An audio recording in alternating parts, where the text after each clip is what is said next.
J'ai vu sa main sur son épaule, un geste trop long, trop intime, et ce n'était que le début.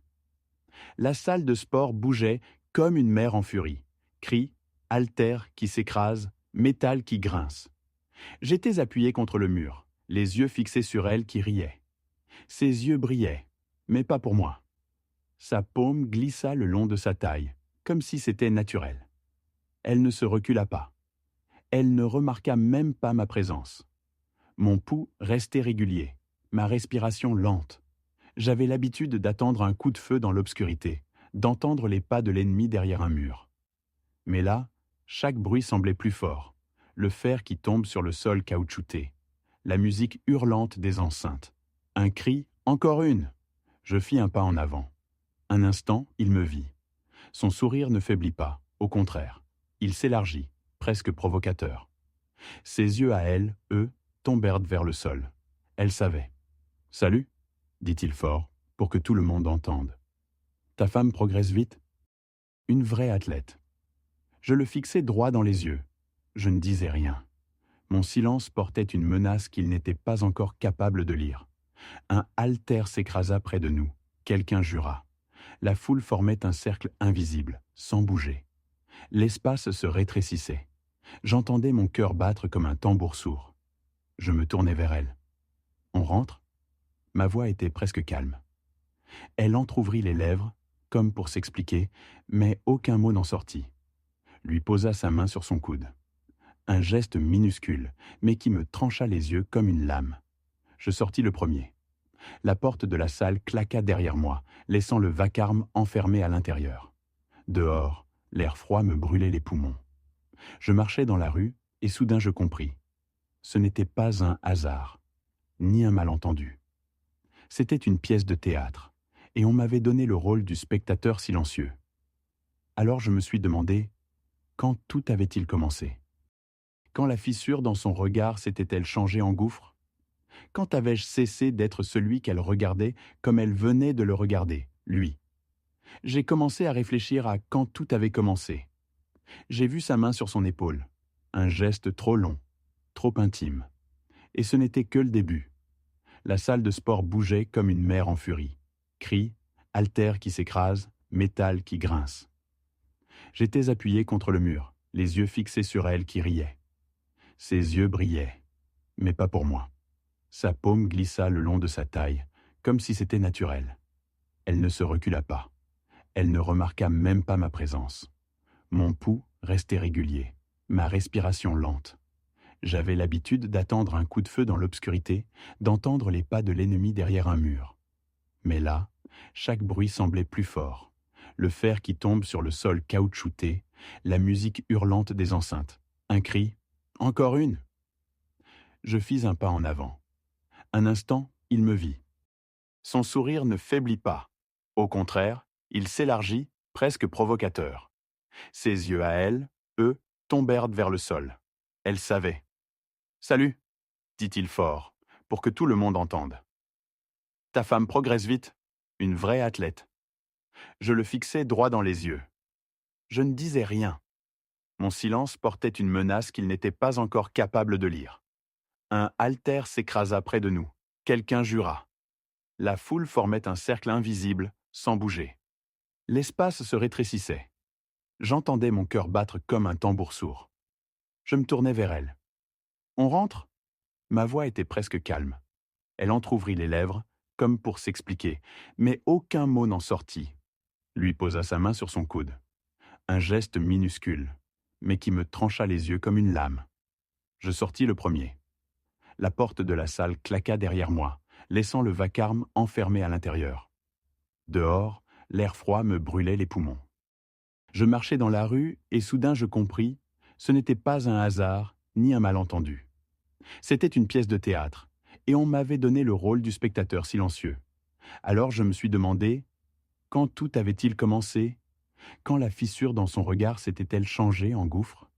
Quand avais-je cessé d'être celui qu'elle regardait comme elle venait de le regarder, lui ? J'ai commencé à réfléchir à quand tout avait commencé. Je restai longtemps dehors ce soir-là, incapable de rentrer. Le froid s'infiltrait sous ma veste, mordait ma peau. Mais j'avançais sans but précis. comme si mes jambes savaient mieux que ma tête où aller. Les lampadaires dessinaient des cercles de lumière jaune sur le trottoir. Je n'avais pas de plan, pas de stratégie, juste un poids dans la poitrine, lourd, silencieux. Je l'imaginais encore, son rire, ce regard qu'elle lui avait donné. Et lui, sa main trop sûre, sa voix trop forte. Tout sonnait faux et pourtant, c'était bien réel. J'avais connu le mensonge en mission, les pièges, les sourires avant la trahison. Mais jamais je n'avais pensé le trouver là, dans ma propre maison, dans son regard à elle. Je traversais un café. Derrière la vitre, des couples parlaient, riaient, leurs gestes complices. Je m'arrêtais une seconde, incapable de détourner les yeux. Je me demandais si nous avions déjà eu ça, ou si j'avais seulement imaginé. Peut-être que tout était déjà fini depuis longtemps et que je n'avais pas voulu voir. Je sortis mon téléphone. Mes doigts tremblaient à peine, mais assez pour que je m'en rende compte. J'ouvris nos messages. Des banalités, des « tu rentres tard ?» N'oublie pas le pain. Rien de vrai. Rien qui respirait la passion. Une intimité réduite à une logistique.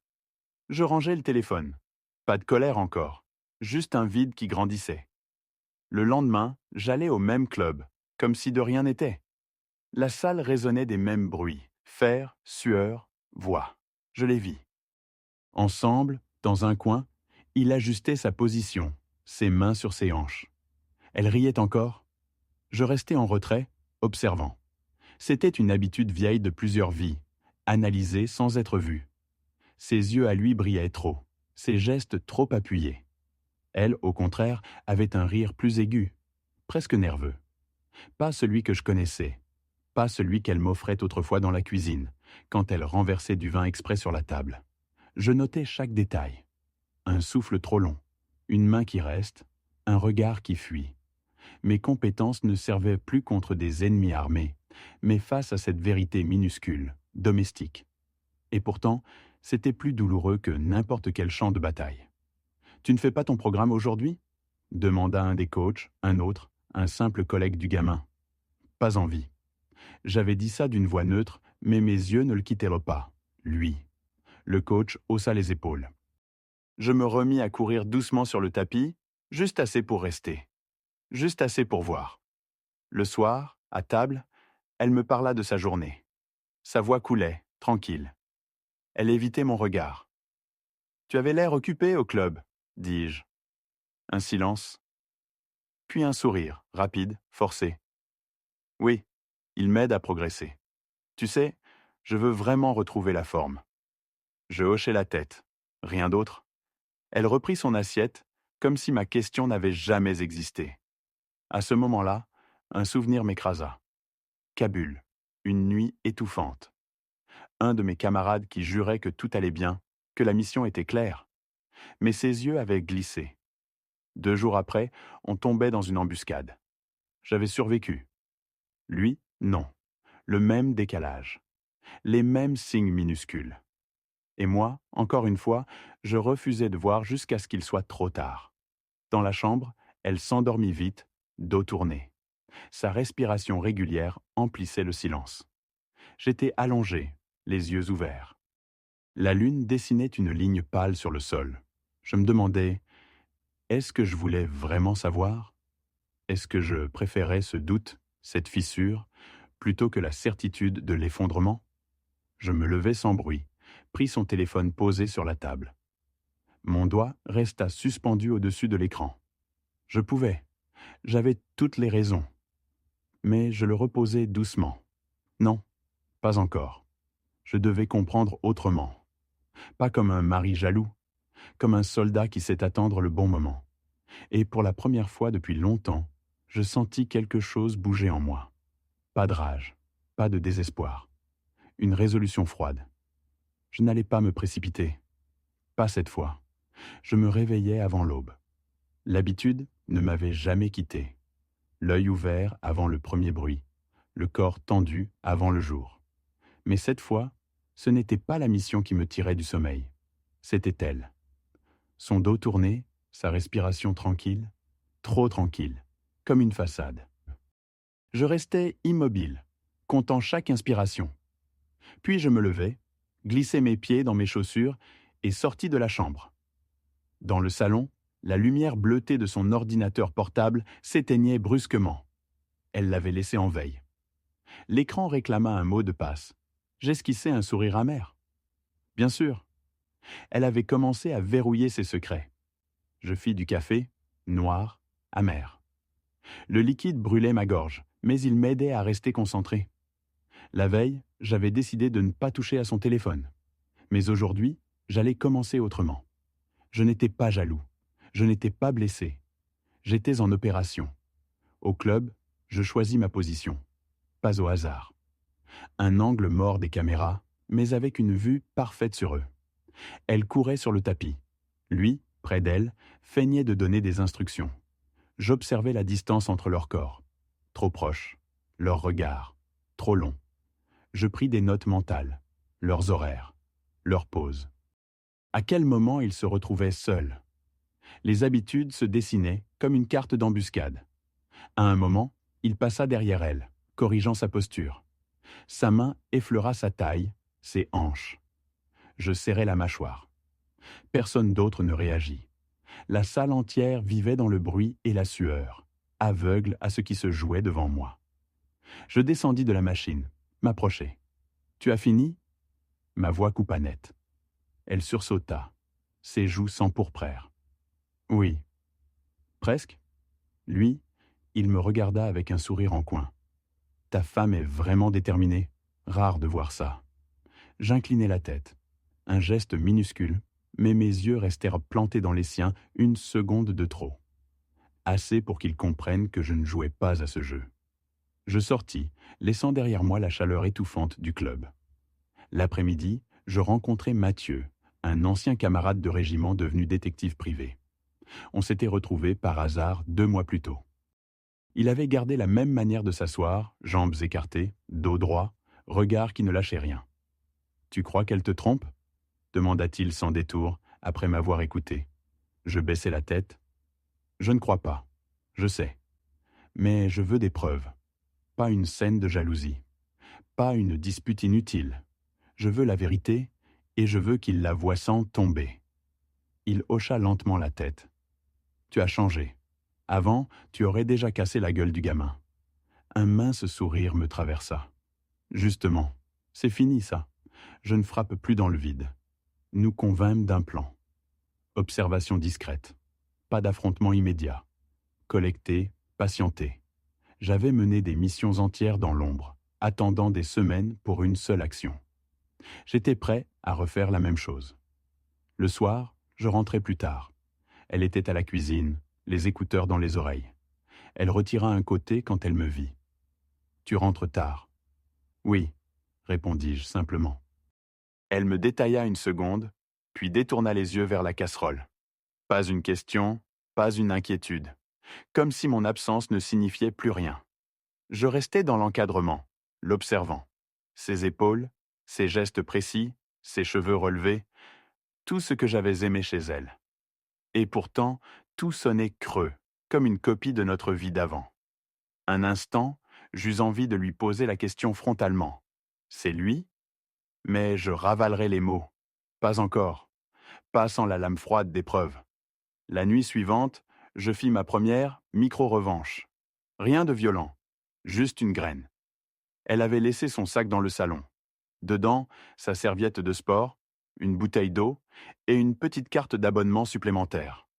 Avec son prénom, mais une signature qui n'était pas la sienne. Je la reposai exactement où elle était. Mais le lendemain matin, je lui dis en partant « N'oublie pas ta carte ?»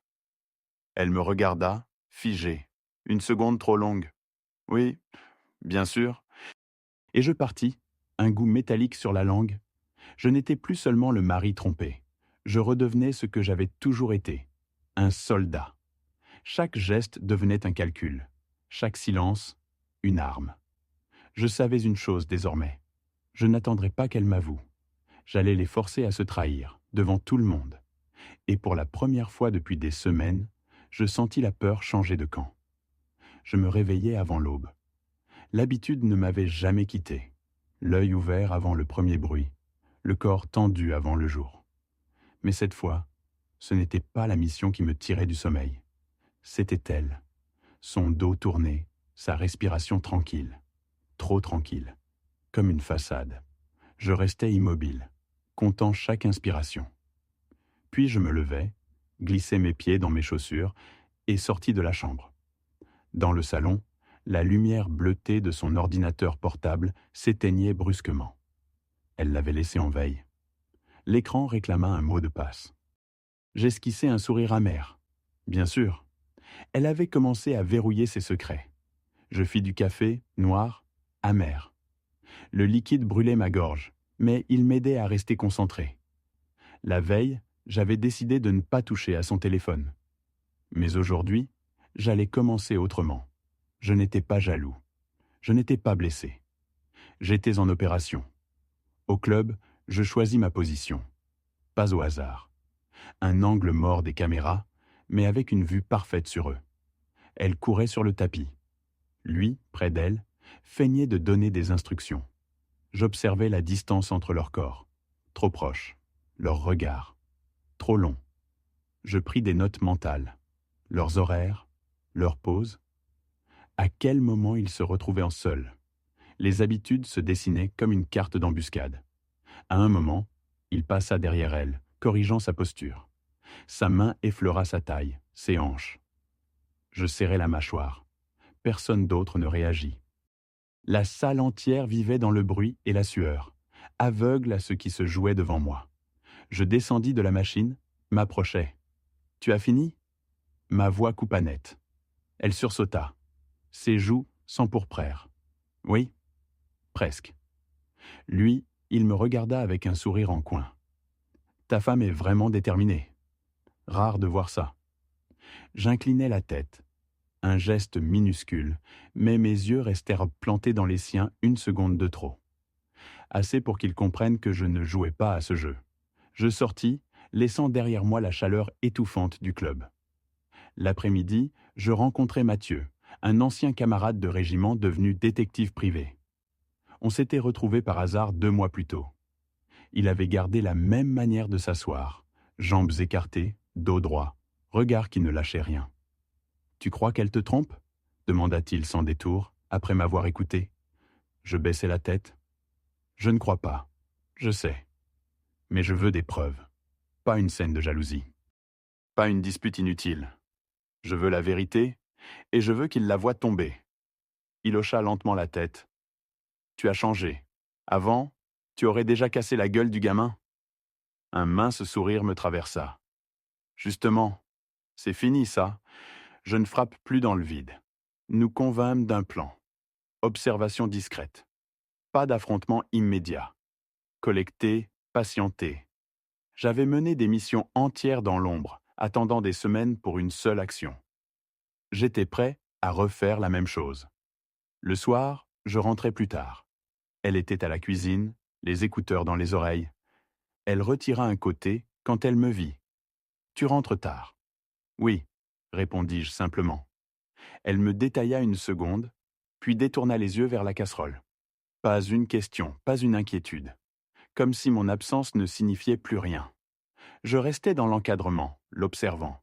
Ses épaules, ses gestes précis, ses cheveux relevés, tout ce que j'avais aimé chez elle. Et pourtant, tout sonnait creux, comme une copie de notre vie d'avant. Un instant, j'eus envie de lui poser la question frontalement. C'est lui ? Mais je ravalerai les mots. Pas encore. Pas sans la lame froide d'épreuve. La nuit suivante, je fis ma première micro-revanche. Rien de violent, juste une graine. Elle avait laissé son sac dans le salon.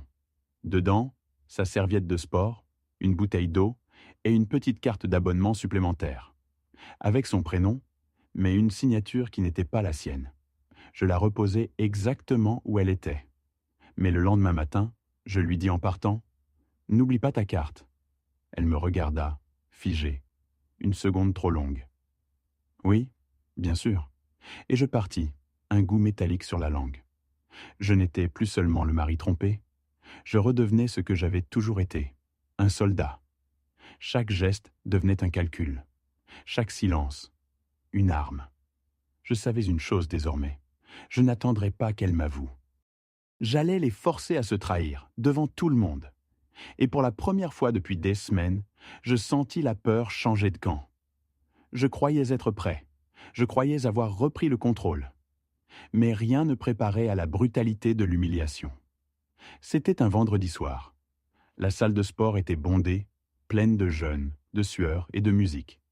J'étais venu sans prévenir, comme un spectateur invisible. Mais ce soir-là, il m'avait vu entrer. Et cette fois, il avait décidé de jouer devant moi. Elle faisait des squats, lui derrière elle, trop près, ses mains sur ses hanches. Il l'encourageait bruyamment, sa voix couvrant la musique. « Allez, montre-lui ce que tu sais faire !» La phrase claqua comme un coup de feu. Les têtes se tournèrent. Des regards se posèrent sur moi. Lui souriait, sûr de sa force, sûr de son territoire. Elle, écarlate, ne disait rien. Je fis un pas en avant. Je sentais les muscles de mes bras se tendre, l'envie brute de l'écraser contre le mur. Mais je m'arrêtai. Je savais, un geste, et je perdais tout. Lui, il gagnait. Il le savait aussi. « Tu vois ?» lança-t-il aux autres autour. Même son mari vient vérifier le progrès. Un rire étouffé monta dans le groupe. J'entendis mon propre souffle comme une tempête dans mes oreilles. Je sortis sans un mot. Mais la brûlure restait, plus violente que n'importe quelle blessure de combat. Chez moi, je ne trouvais pas le sommeil. Elle s'était couchée, dos tourné encore, comme si rien n'était arrivé. Je me levai, allai dans la salle de bain. Dans le miroir, mon reflet me fixa. Les rides au coin des yeux, la cicatrice au-dessus de la tempe, les ombres sous les paupières. Je levai le poing, puis le rabaissai. Le miroir resta intact. Mais à l'intérieur, je me sentais déjà fissuré. Une phrase tourna dans ma tête, obsédante. « Tu n'es plus rien ». C'était ce qu'il avait voulu me dire, et peut-être ce qu'elle pensait aussi. Je serrai le lavabo jusqu'à blanchir les jointures. Le soldat en moi savait encaisser. Mais l'homme se noyait. 2 jours plus tard, l'humiliation se répéta, plus vicieuse. J'entrai dans le club plus tôt. Elle était là, sur un vélo, et lui, accoudé au guidon, parlait trop près, chuchotant presque. Quand elle me vit, elle détourna la tête. Mais lui, il leva la voix exprès. « Tu devrais venir plus souvent, ça te ferait du bien. » Un éclat de rire éclata dans le coin. Pas d'elle, mais d'un autre client. Ça suffit pour que mes muscles se contractent. J'avançais, chaque pas lourd, mes bottes résonnant sur le sol. « Répète. » Ma voix était basse mais glacée. Il me toisa, son sourire insolent figé aux lèvres. J'ai dit « Que ça te ferait du bien ». Ces mots étaient simples. Mais tout son corps criait défi. Je le regardais 1 seconde de trop. Puis je me tournai et partis. Cette fois, je n'avais pas retenu mon point pour lui. Je m'étais retenu. De m'écraser moi-même. Parce que si je cédais, je devenais exactement ce qu'il voulait. La nuit suivante, je sombrais. Pas dans la colère, dans le vide. Je m'assis seul dans le salon, les rideaux fermés, une bouteille de whisky ouverte. Le liquide descendait trop vite, me chauffait le ventre. Le silence autour de moi était étouffant. Je parlais à voix basse, mais je ne savais pas à qui. « Tu crois que je ne vois pas ? Tu crois que je dors ? Que je suis mort ?» Ma voix trembla, chose rare. Je posai la bouteille, me pris la tête entre les mains. Les images revenaient, ses mains sur elle, ses rires, ses regards fuyants, mon reflet brisé dans le miroir. Kaboul, les morts, l'embuscade, et moi, encore une fois, le dernier debout, mais vide. Je frappai la table d'un coup sec. Le verre se renversa, le whisky se répandit comme du sang sur le bois. Je restai figé, haletant. Dans ce chaos intérieur, une vision apparut. Une maison en flammes, les murs qui s'effondrent, et moi, piégé à l'intérieur. Ce n'était pas une métaphore. Je sentais réellement la chaleur, les crépitements, l'air qui brûlait ma gorge. Je me voyais mourir étouffé, sans tirer une seule balle. J'étais à genoux, pas sur un champ de bataille, mais au pied de mon propre lit conjugal. Je compris que j'avais atteint le point le plus bas. Je n'étais plus en contrôle, ni soldat, ni mari. Juste un homme brisé, spectateur de sa propre défaite. Et dans ce silence lourd, une seule question résonna. Est-ce que je voulais continuer à subir? Ou bien allais-je me relever? Je restais des heures assis, le front appuyé contre mes mains, à écouter le silence de la maison. Le bois de la table collait encore de whisky séché. Le matin filtrait à travers les rideaux, pâle et froid. J'avais touché le fond. Mais parfois, pour remonter, il faut accepter d'avoir coulé. Je me levai lentement. Je pris une douche glacée, laissai l'eau mordre ma peau jusqu'à ce que le tremblement cesse. Dans le miroir, je me revis. Pas le mari humilié, pas le soldat perdu. Un homme qui savait que le combat n'était pas terminé. Cette histoire n'était plus seulement entre elle, lui et moi. C'était plus grand. Ce que je voyais, c'était un système entier, une mécanique qui broyait. Le club, leurs regards complices, ces mensonges muets. Ce n'était pas une simple infidélité. C'était une mascarade construite pour me réduire au silence. Je ne pouvais pas rester une victime. Je devais retourner la situation. Non plus une vengeance personnelle, mais une mise à nu. Une vérité éclatante. Je retrouvai Mathieu dans un bar discret près de la gare. Il leva les yeux en me voyant, remarqua ma mine épuisée, mais aussi mon regard changé. « Alors, tu tiens debout ?»« Mieux que ça, répondis-je. J'ai compris. Ce n'est pas lui que je dois abattre. C'est le théâtre tout entier. » Il plissa les yeux, intrigué. « Tu veux dire ?»« Je veux qu'ils tombent tous les deux. Pas seulement dans mon regard, mais devant les leurs. Ceux qu'ils veulent impressionner, séduire, tromper. Je veux que leurs masques fondent sous les projecteurs. » Il resta silencieux, puis un sourire dur naquit sur son visage. « D'accord. Alors, il nous faut des preuves. » Nous commençâmes à suivre un nouveau rythme. Mathieu collectait des informations. Leurs rendez-vous hors du club, leurs échanges rapides à l'extérieur.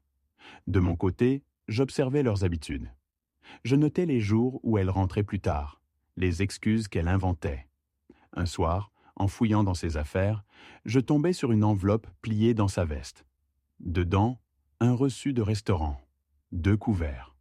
Pas de nom, mais l'écriture du serveur indiquait « Table 14 ». Je reconnaissais le lieu, un bistrot en centre-ville, fréquenté par leurs collègues du club. Je refermais l'enveloppe. La pièce manquante du puzzle venait d'apparaître. Elle ne se cachait pas seulement. Elle osait s'exposer dans des endroits où tout le monde pouvait les voir. C'était pire qu'un mensonge. C'était une provocation silencieuse. Je commençais à changer de posture à la maison. Pas de cris, pas de reproches, mais un silence plus pesant, plus calculé. Quand elle rentrait, je ne posais plus de questions. Quand elle parlait, je répondais par monosyllabes. Elle, au début, ne réagit pas. Puis je vis ses gestes se raidir, son regard glisser. Elle commençait à sentir que quelque chose lui échappait. Une nuit, alors qu'elle croyait que je dormais, elle quitta la chambre pour téléphoner dans le salon. Sa voix basse, ses phrases hachées.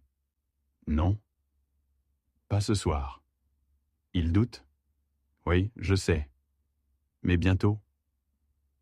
Je me levais, pieds nus, m'approchais sans bruit. Son ombre se dessinait contre la lumière du téléphone. Elle tremblait en parlant. Pas d'amour dans sa voix, de la peur. Alors je compris. Ce n'était pas seulement elle qui cherchait une échappatoire. Lui, le jeune entraîneur, cherchait à la posséder tout entière, à l'éloigner de moi pour la mettre sous sa coupe. Elle n'était pas seulement infidèle, elle devenait prisonnière. Le lendemain, j'appelai Mathieu. « Ce n'est pas qu'une affaire de couple. Ce type veut la contrôler. Il la tient. »« Alors c'est pire que prévu, » répondit-il. « On ne dévoile pas juste une trahison, on arrache une emprise. » Ces mots résonnèrent. C'était devenu clair. Je n'étais pas seulement l'homme trompé, j'étais celui qui devait arrêter une dérive avant qu'elle ne détruise tout. La pièce manquante arriva plus vite que prévu. Mathieu m'envoya une photo, eux deux sortant ensemble d'un hôtel discret à la périphérie. Mais ce n'était pas la photo qui m'arrêta. C'était son visage à elle, fermé, pas de rire, pas de complicité. Un masque crispé, comme une femme qui subissait plus qu'elle ne choisissait. Je fixai l'image longtemps. La colère que j'attendais ne vint pas. À la place, une froide clarté. Il fallait que je frappe juste. Pas pour l'humilier elle, mais pour couper la main de celui qui croyait pouvoir me voler ma vie. Je passais la soirée dans le noir, assis près de la fenêtre, à regarder les passants. Une certitude nouvelle se formait. Il ne s'agissait plus de sauver mon mariage. Il était déjà mort. Il ne s'agissait plus de ma fierté. Elle renaîtrait seule. Non. Il s'agissait de mettre fin à son jeu, et de le faire là où il croyait être invincible, sous les yeux de ceux qui l'admiraient. Pour la première fois depuis des semaines, un calme glacé m'envahit. Je n'allais pas détruire en silence. Je préparais une exécution publique. Je passais la semaine suivante dans un état d'alerte glacée. Chaque geste avait un but, chaque silence, un poids. Ce n'était plus le chaos des jours précédents. C'était une préparation méthodique, comme avant une mission. Je retournais au club, cette fois en plein après-midi, quand la salle était la plus remplie. Les miroirs reflétaient des décors qui suivaient la musique. Les haltères claquaient. Et lui, comme toujours, régnait au centre, torse bombé, sourire affiché. Je me tins à distance, le regard neutre. Pas un mari jaloux. Pas un rival. Un prédateur qui attend son heure. Il me lança un signe de tête provocateur. Je répondis d'un léger sourire, presque complice. Je vis dans ses yeux une hésitation. Pour la première fois, il ne lisait plus ma colère. Il n'arrivait pas à deviner ce que je préparais. Et ça, c'était déjà une victoire.